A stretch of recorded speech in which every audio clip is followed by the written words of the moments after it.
일타 스님의 초발심 자경문 강의 발심 수행장 5장 출가사문의 참모습. 심중 애착 떠난 이를 사문이라 이름하고 세속일에 연연하는 출가라고 하는도다. 비단옷을 걸친 행자 상피를 쓴 개와 같고 도인연정 품는 것은 쥐집에 든 고슴도치. 애착을 벗어버려라. 이번 개송의 중심 내용은 속인이 아닌 출가사문의 참모습입니다. 원효 스님은 심중 애착 곧 마음 가운데의 애착을 떠난 이를 사문이라 이름한다고 하셨습니다. 출가 수행승을 뜻하는 사문은 달리 근식이라고도 합니다.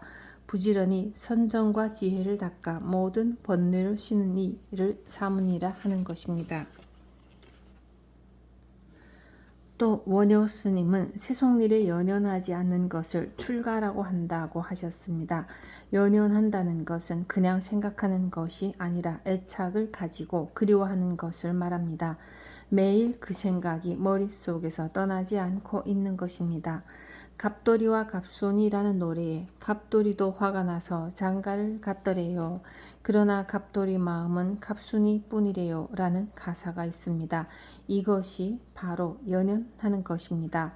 장가 가고 시집 갔으면 서로 생각을 안 해야 되는 것인데 다른 데 장가를 간 다음에도 갑순이 생각을 하는 것은 그 누구에게도 도움이 되지 않습니다. 그런데도 마음으로 애틋하게 생각하는 것을 연연한다고 합니다. 출가 사문은 진정한 출가를 해야 합니다. 흔히 출가라고 하면 집을 떠나 머리를 깎고 승려가 되는 것을 연상하지만 진정한 출가는 헛되고 부질없는 생각과 말과 행동을 떠나 진리를 생각하고 진리에 기합하는 말과 행동을 하는 것을 가리킵니다. 단순히 집만 벗어나는 출가, 머리를 깎고 승복만 걸치는 출가는 참다운 출가가 될 수 없습니다. 겉으로만의 출가가 아니라 속마음까지 출가를 해야 합니다.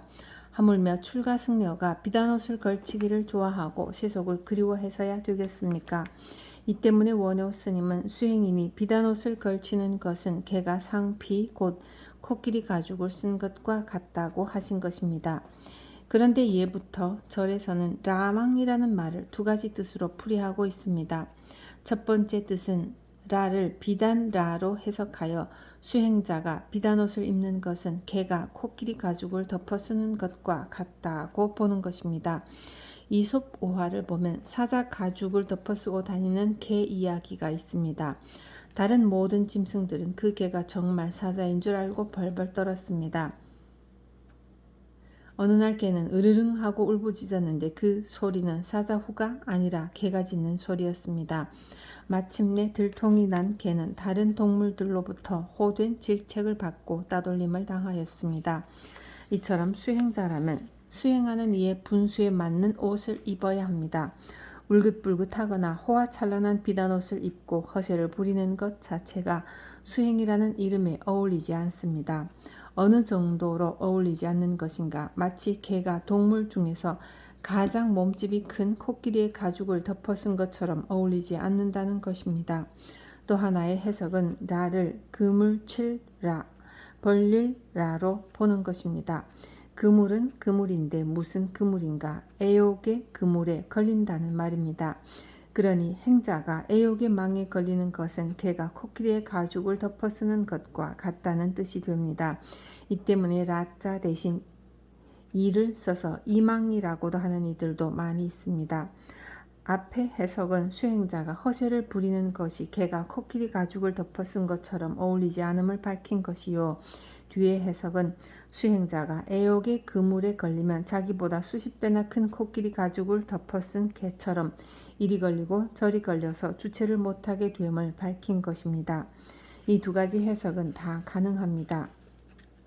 이제 이 구절과 관련된 보우스님 이야기를 함께 살펴봅시다. 조선 중기의 고승 허응당 보우스님은 금강산에서 내려와 백담사에 잠시 머물렀는데 문정왕후의 부름을 받고 서울 봉은사로 옮겨와서 정치고문 역할을 하였습니다. 당시 임금인 명종은 13살의 어린 나이였으므로 어머니인 문정왕후가 수렴청정을 하고 있었습니다. 시간이 지날수록 문정황후는 보호스님을 더욱 신임하게 되었고 마침내 보호스님의 말이 왕의 명령처럼 되기에 이르렀습니다. 출세를 원하는 사람은 모두 보호스님을 찾았기 때문에 봉은사는 문전성시를 이루었다고 합니다. 어느 날 문정왕후는 보호스님에게 비단으로 만든 가사를 내렸고 보호스님은 입궐할 때마다 그 비단 가사 장삼을 입고서 사인교를 타고 다녔습니다. 그러던 어느 날 금강산에서 보호스님을 키웠던 노스님이 내려오셨습니다. 우리 보호가 어떻게 사는가, 중노릇은 잘하고 있겠지 이렇게 생각하며 수천리 길을 걸어 봉은사에 이르렀는데 마침 보호스님이 입구라는 행렬을 보게 된 것입니다.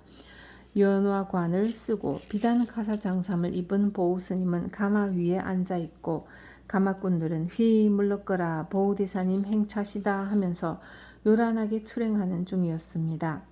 누더기 옷에 송락을 쓴 거지 행색의 노스님은 뒷전으로 밀려 제자 보호를 만나볼 수조차 없었습니다. 노스님은 발길을 돌리며 혼자 말했습니다. 구피 마피로다. 개가 말껍데기를 썼다는 말입니다. 그런데 노스님의 말씀대로 후일 보호스님이 정말로 말이 되어버렸다는 야화가 전해지고 있습니다. 권세를 부리던 보호스님은 문정왕후가 세상을 떠나자 반대파들로부터 축출을 당해 제주도로 귀양을 가게 되었고 얼마 지나지 않아 귀양지역 감옥에서 죽임을 당했습니다. 그로부터 얼마 뒤 제주도에 어승마 한 마리가 태어났는데 보통 말과는 비교도 할 수 없는 뛰어난 준마였으므로 제주 목사가 임금님께 진상했습니다. 임금은 매우 기뻐하여 말에게 호남장부라는 이름을 지어주고 온갖 지장을 다하여 타고 다녔습니다. 그런데 이 말이 어찌나 영리한지 간신들이 근처에 오면 발길로 차거나 물려고 했다는 것입니다. 충신인지 간신인지는 말 근처에 가보면 저절로 밝혀지므로 뒤가 캥기는 자들은 이 말 곁에 얼씬도 하지 않았다고 합니다. 절집안에서는 이 어승마가 보호스님의 후신이라고들 합니다. 여러 가지 점으로 보아 결코 틀린 후생담이 아닐 것입니다. 노스님의 말씀대로 구피마피하면 어승마가 됩니다. 보호스님이 큰 인물임에는 틀림이 없었지만 권력을 쥔 사람이 저지르기 쉬운 죄업을 자신도 모르게 지었을 것이고 그 과보와 전생에 대한 미련 때문에 어승마로 태어난 것인지도 모릅니다.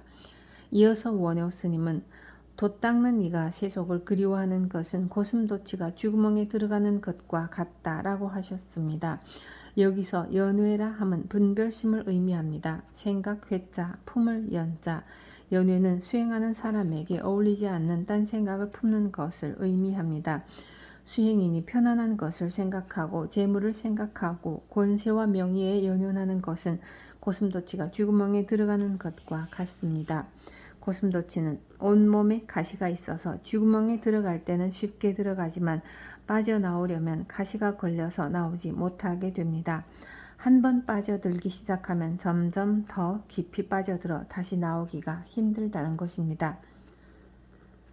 세속적인 일만이 아닙니다. 돌을 닦는 이가 절살림살이를 맡아 빠져들기 시작하면 거기에서 빠져나오기가 쉽지 않습니다. 뿐만이 아니라 중노릇 중에는 괜찮은 것이라고 하는 강사 노릇도 오래하면 강사에서 빠져나오기 어렵고 율사 노릇도 오래하면 율사에서 빠져나오기가 어렵습니다. 경전을 가르치는 강사, 계율을 일러주는 율사 대접을 받으며 더 이상의 공부를 하지 않으려 합니다. 그러나 돛 닦는 이의 근본은 어떻게 해서든 마음을 닦아서 번뇌망상을 떠나는 것뿐입니다. 오직 마음을 갈고 닦는 것만이 출가승려의 할 일입니다. 그렇지 않고 명리 곧 이름나고 남들에게서 훌륭하다는 소리를 듣는데 연연해하거나 거기에 따른 이익을 생각하면 이미 틀린 것입니다. 탄어 스님은 이 연회를 객회라고 표현하였습니다. 딴 생각을 한다는 말입니다. 중이 중다운 생각을 하지 아니하고 객된 생각을 하거나 도 바깥의 이야기를 하고 분별심을 일으키는 것은 쥐구멍에 든 고슴도치와 다를 바가 없습니다. 신분에 맞지 않는 옷차림, 중의 본분에 어울리지 않는 생각들은 수도를 그르칠 뿐입니다. 모름지기 중은 중답게 살아야 합니다. 머리를 깎는 근본 정신에 맞추어서 사치스럽고 호화스러운 것을 다 헐어버려야 하고 먹물빛 승복에 맞는 마음씨를 갖추어야 하는 것입니다. 세상이 무상함을 깨닫고 무상대도심을 일으켜 출가한 사문답게 살아가기를 거듭거듭 당부드립니다. 비록 재지 있더라도 도시에서 사는 이는 일체 모든 부처님이 슬피 여겨 근심하고 설령 도행 없더라도 산중에서 사는 이는 많고 많은 성현들이 기뻐하고 사랑하네. 도가 익을 때까지는 산중에서, 세속에서는 생사법이 통용되지만 산중의 절집안에서는 수도법을 따릅니다. 세속의 생사법은 얽어 묶이는 계박법입니다. 돈, 이성, 명예 등의 오욕과 세상 잡기와 술, 고기 등 이런 것을 좋아하고 탐하다 보면 자기도 모르는 사이에 생사법에 깊이 결박을 당하게 됩니다. 이 모든 것들이 신체와 정신을 자극하는 것이기 때문에 도를 닦는 삶과는 거리가 멀어지지 않을 수 없습니다. 따라서 마을에 사는 사람은 지혜와 재주가 있다 할지라도 자기도 모르는 사이에 혼탁한 물에 오염되기 쉽습니다. 그러므로 모든 부처님들이 그에 대해 슬퍼하고 걱정하는 것입니다. 반대로 세속의 혼탁한 것들을 모두 벗어나서 맑고 깨끗한 물에 비친 달과 같이 고요한 청정수 월도량에 사는 사람들은 죄를 범할 일이 적어지고 설사 죄를 범하여 탁한 물이 좀 묻었다 한들 금방 맑은 물에 씻겨지는 법입니다. 그러므로 저절로 반성인이 아니 될 수가 없기 때문에 비록 지혜와 재주가 없다 하더라도 산속의 청정도량에 사는 사람에 대해 여러 성현들이 환희심을 내게 되는 것입니다. 앞에서 보우스님 이야기를 하였는데 이 보우스님은 지혜롭고 밝은 분이었으나 마을에 내려와 살았기 때문에 부처님께서 슬퍼하신 경우입니다. 지혜가 남달랐던 보우스님이었지만 세속에 잡된 일 속에 빠져 도정을 잃게 되었고 다른 이들의 질투와 미움을 받게 되었기 때문에 제주도로 귀향을 가서 옥사를 하였습니다. 그토록 훌륭했던 보우스님도 도정을 잃어버렸으니 어찌 마을에 사는 것을 부처님께서 슬퍼하고 걱정하지 않을 수가 있겠습니까? 만일 보우스님이 부지런히 산속에서 도 닦는 일에만 전념하였더라면 훌륭한 도력과 밝은 지혜에 만민이 우러러보고 고개를 숙였을 것인데 직접 정치 일선에 나섰다가 그러한 업보를 부르게 되었으니 안타깝지 않을 수 없습니다. 실로 마을에서 도를 닦는다는 것은 쉬운 일이 아닙니다. 특히 번화하고 문명이 발달된 곳에 살다 보면 자기도 모르는 사이에 환경에 물들어 버리게 되어 있습니다. 반대로 설사 도행이 없다 할지라도 꾸준히 산실에서 오래 살면 살수록 가치가 생기게 됩니다. 마을에서는 늙은이의 가치가 크지 않지만 절집안에서는 늙으면 늙을수록 가치가 더욱 커집니다. 산중에서 90, 100살까지 살면 그 스님을 당할 리가 어디 있겠습니까? 100살만 살면 자신이 아무리 싫다고 해도 저절로 가장 도가 높은 스님으로 추앙받게 됩니다. 왜 그런 것인가? 불가에서 추구하는 법은 무위법, 곧 함이 없는 법이요 조작됨이 없는 법이기 때문입니다. 그러나 세상은 유위법으로 유지됩니다. 따라서 세속에서는 무엇인가를 할 수 있어야 합니다. 나름대로 잘할 수 있는 것이 없으면 천대를 받게 마련입니다. 반대로 함이 없는 법을 따르는 불가에서는 함이 없을수록 대접을 더 잘 받게 됩니다. 설사 도행이 없다 하더라도 산중에 사는 사람은 여러 성현들이 기뻐하고 사랑하고 보살펴 줍니다. 학도 비구의 제천 여의식이라 도를 배우는 비구에게는 하늘에서 옷과 음식을 준다고 하였습니다. 그러니 도를 근심할지언정 가난하고 궁핍한 것은 절대 근심하지 않아도 된다는 것입니다. 이에 대한 이야기 한 편을 살펴봅시다. 옛날에 도를 닦는 한 스님이 있었습니다. 대중들이 많이 모인 큰 절에 살다 보니 시시비가 끊이지 않고 공부도 잘 되지 않아 아무도 없는 산 꼭대기에 가서 도를 닦기로 결심했습니다. 어느 날 그는 사람 발자국이 거의 닿지 않아 길도 없는 산 꼭대기로 칡덩굴을 붙잡고 어렵게 올라갔습니다. 과연 꼭대기에 올라서니 앞이 탁 트이고 조용할 뿐 아니라 물이 나오는 동굴까지 있었습니다. 정말 도 닦기가 안성맞춤이구나. 이곳에서 며칠 공부를 하자. 제천이 여의식이라고 하였으니 제석천왕이 밥을 가져다 주겠지. 그는 동굴 속에 앉아 돌을 닦기 시작했습니다. 그런데 사흘, 나흘이 지나 일주일을 꼬박 굶었는데도 제석천왕은 그림자도 보이지 않았습니다.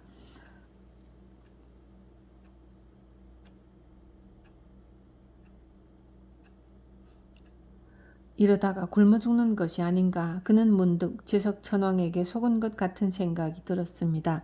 기력은 자꾸 없어지고 산매에 들기는커녕 망상만 있는 대로 나는 것이었습니다. 이대로는 안 되겠다. 죽더라도 밖으로 나가 제석천왕을 한번 불러나 봐야겠다. 엉금엉금 굴 밖으로 기어나온 그는 있는 힘을 다해서 소리쳤습니다. 제석아. 예. 한번 불렀는데 아래쪽에서 대답하는 소리가 들리다니 드디어 제석천왕이 오는가 보다.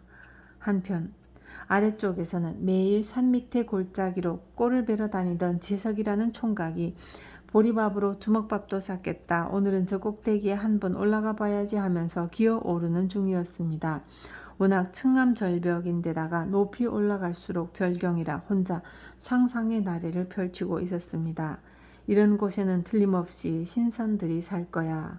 신선들이 바둑도 두고 학을 타고 왔다 갔다 하는 곳일 거야. 이러한 생각에 서로 사로잡혀 있는데 갑자기 꼭대기에서 자기 이름을 부르는 소리가 들려오자 신선이 나를 부르나 보네 하고 얼결에 대답을 한 것입니다.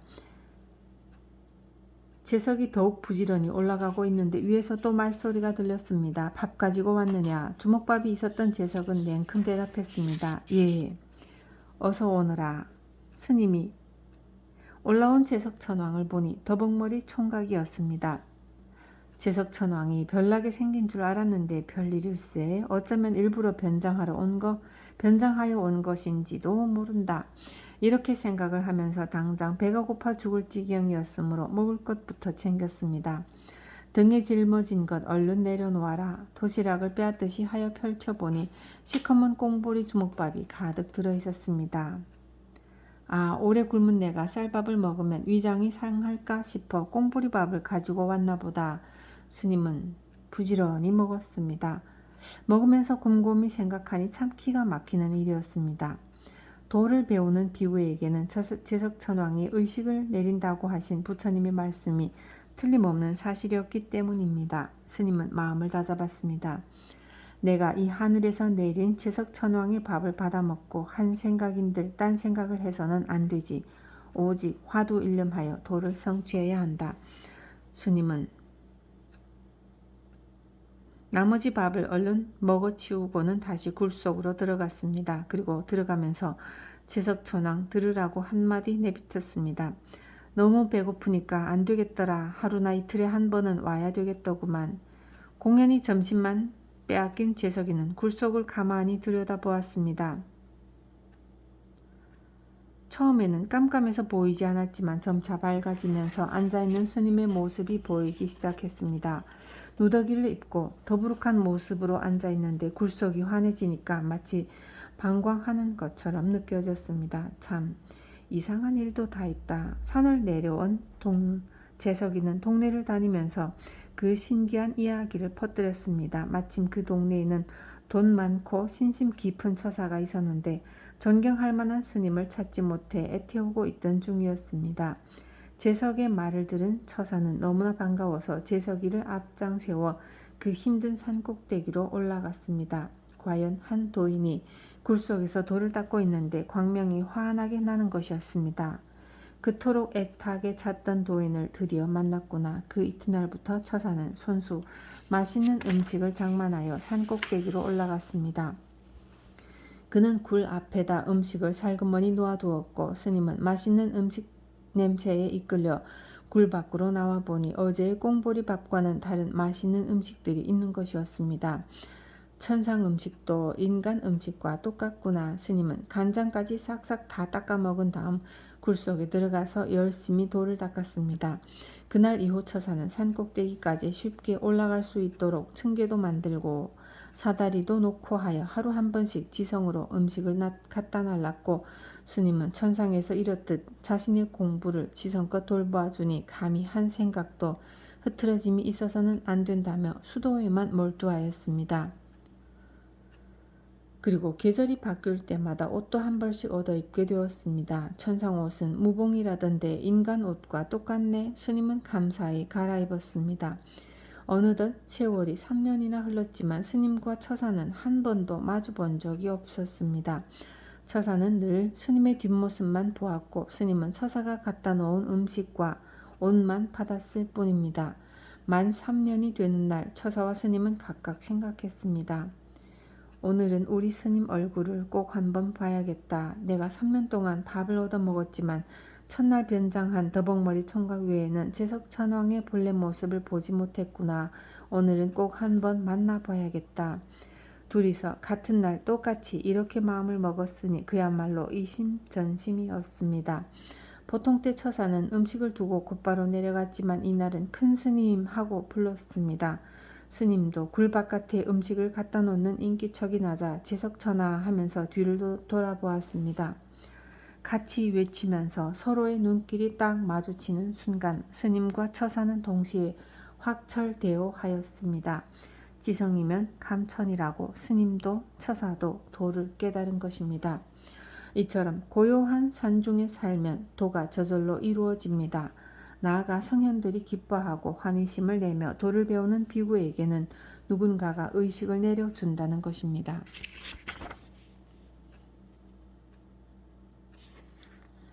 나도 우리나라에서 가장 오지라는 태백산 도소람에서 6년 정진을 하였는데 꼭 필요한 음식이나 물건들은 때를 놓치지 않고 반드시 찾아들었습니다. 온 나라가 매우 가난하고 힘들었던 6.25 사변 이후의 1950년대인데도 그러므로 어떻게 살 것인가를 두려워하지 말고 열심히 도를 닦으십시오. 수행인의 생명은 다른 데 있는 것이 아닙니다. 오직 도를 닦고 도를 이루는 데 있습니다. 나아가 승려의 또 하나의 본분인 중생제도나 포교를 못할까 하는 걱정도 할 바가 아닙니다. 자기 자신이 먼저 수도를 하지 않고서는 중생제도를 제대로 할 수 없을 뿐 아니라 포교를 한다 해도 거칠의 포교밖에 되지 않습니다. 포교에는 언설포교와 가마포교가 있습니다. 언설포교는 말로 하는 것이고 가마포교는 말없이도 상대방을 감화시키는 것으로 가마포교야말로 진정한 포교입니다. 서장에서는 다만 스스로 부처를 이룰지언정 부처가 말을 잘하지 못할까 걱정하지 말아라 라는 말이 있습니다. 부처가 되어 말을 잘 못할까 걱정하지 말고 부처만 되라는 말씀입니다. 부처만 되고 나면 그때는 똥덩어리라고 해도 그것이 바로 법문이고 욕을 해도 법문입니다. 말 한마디 표정 하나하나가 법문 아닌 것이 없게 됩니다.